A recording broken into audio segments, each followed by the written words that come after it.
Halo semuanya, perkenalkan kami dari kelas D, kelompok 4 yang bertemakan arsitektur pecinan. Anggota kami terdiri dari 3 orang, yaitu yang pertama ada Adila Hanun, lalu yang kedua ada Agnia Suci, dan yang terakhir ada saya, Niko Kusnadi.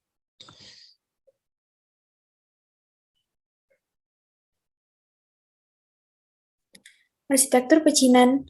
Arsitektur pecinan merupakan elemen utama yang menguatkan keunikan karakter fisik dan visual pada suatu kawasan yang memiliki fungsi sebagai bangunan rumah tinggal dan rumah toko atau ruko. Adanya kampung pecinan sendiri menjadi bagian sejarah pertumbuhan kota. Pada kawasan, setiap kota mempunyai karakteristik masing-masing berdasarkan imbas regionalnya. Contohnya pada kampung pecinan yang ada di daerah Glodok, Kota Jakarta.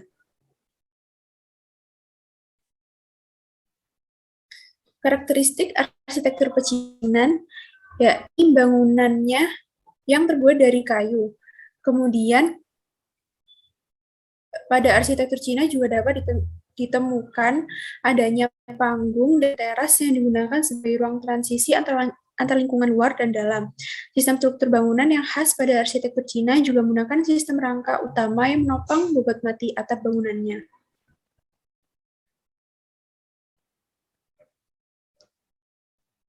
Selain karakteristik, ada pula elemen dan komponen utama. Elemen dan komponen utama terbagi menjadi 3, yakni podium atau lantai tingkat, pilar dan struktur balok, dan atap melengkung.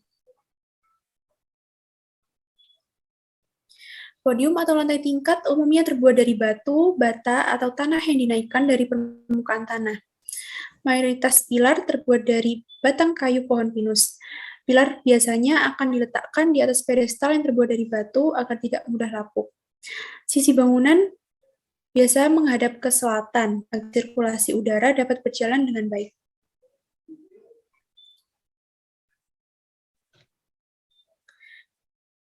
Atap melengkung. Pada bangunan tradisional Cina, perancang mendesain bangunannya berdasarkan jarak setiap kolom. Hanya genteng dengan material berkelas tinggi saja yang divernis pada bangunan zaman dahulu di Cina. Dogong berfungsi sebagai penyangga overhang atap. Benshu yakni ornamen ornamen spesial berbentuk binatang pada jurai dan hubungan atau atap bangunan tradisional Cina. Mahkota atap yang berbentuk menara segi 8 atau 6 dan tidak memiliki hubungan. Menutup genteng sebagai pelindung kaso dari hujan dan angin serta sebagai dekorasi.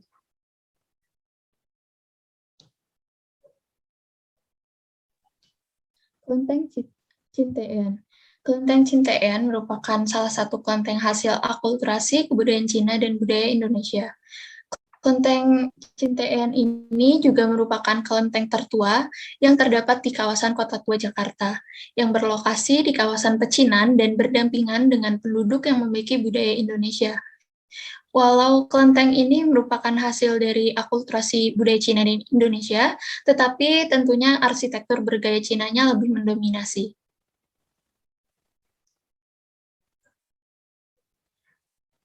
Pada tahun 1650, Kelenteng Cintean didirikan, dan seabad kemudian terjadi sebuah pembantaian yang dikenal dengan pembantaian angke yang menyebabkan Kelenteng Cintean ikut terbakar dalam peristiwa tersebut.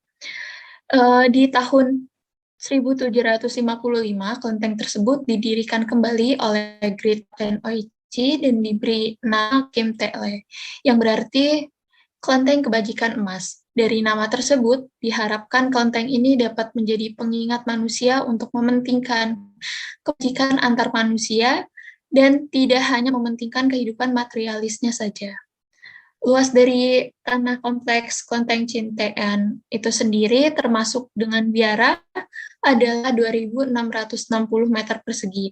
Alasan kelenteng ini didirikan adalah karena kebutuhan dari masyarakat Tionghoa untuk beribadah.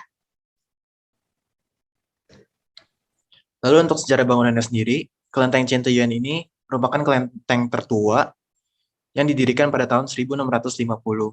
Kelenteng ini terletak pada Jalan Kemenangan 3, nomor 13, atau dikenal sebagai Glodok. Pendiri kelenteng ini berupa seorang letnan jenderal yang bernama Kui Hoen.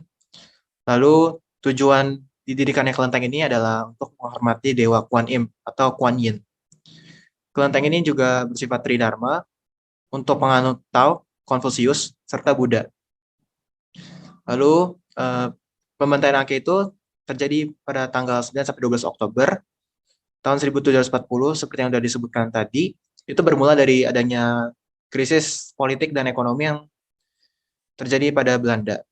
Lalu diperparah dengan adanya orang beretnis Tionghoa tersebut, sehingga terjadilah pembantaian Angke ini.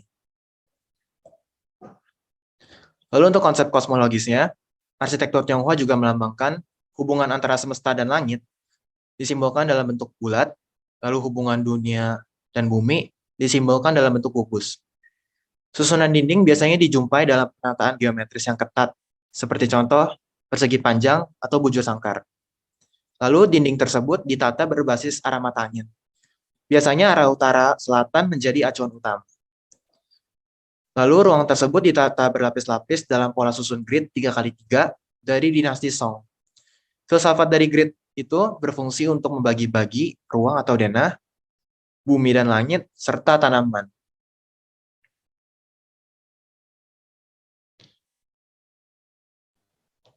Untuk karakteristik bentuk bangunannya, denah secara teratur menunjukkan kesimetrisan yang berporos di tengah dan pengaturan dari bangunan berpusat pada courtyard. Dari segi desain interior, gaya oriental dicerminkan melalui penggunaan material kayu, kertas, pelapis dinding, dan warna yang didominasi oleh merah, coklat tua, dan emas. Dengan corak ukiran yang berbau oriental, yang biasanya berupa naga, singa, dan bunga lotus. Atap khas Cina berwarna mencolok, seperti merah, biru, dan kuning, atau pemasangan patung naga pada atap ditunjukkan sebagai wujud kepercayaan masyarakat Tionghoa.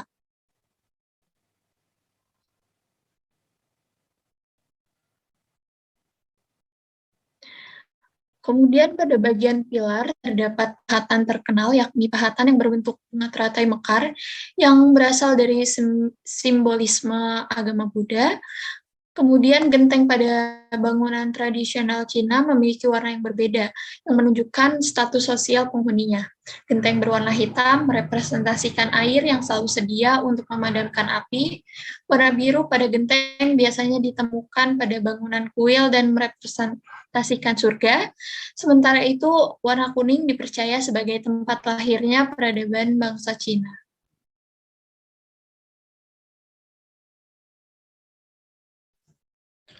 Lalu karakteristik ruang bangunan, biasanya pada bangunan keagamaan, ruangnya itu terbagi menjadi dua bagian. Yang pertama itu ada ruang yang suci, lalu yang kedua itu ada ruang yang tidak suci.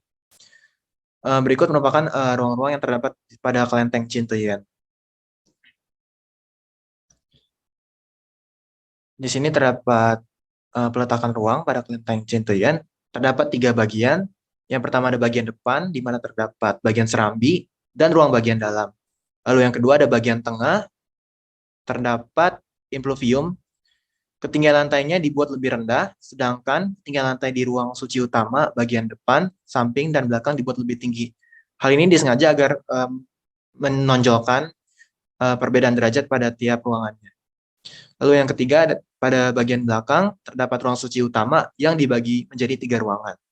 Ruangan yang tengah itu memiliki ukuran yang lebih besar karena diperuntukkan sebagai penempatan altar Dewi utama, yaitu Dewi Kuan Im. Material dan struktur bangunan dari kelenteng Chinteyen mulai dari lantai kelenteng tidak berpodium dan material lantai terbuat dari batu andesit. Dinding tersusun dari material semen dan bata dengan keramik warna merah.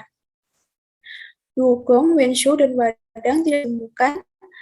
Genteng, sebagian atap kelenteng terbuat dari seng yang dicat dengan warna merah dan sebagian yang lain menggunakan genteng biasa. Kemudian yang terakhir bentuk atap kelenteng berbentuk pelana dengan ujung hubungan bentuk rounded ridge. Sekian presentasi dari kelompok kami, kurang lebihnya mohon maaf. Terima kasih.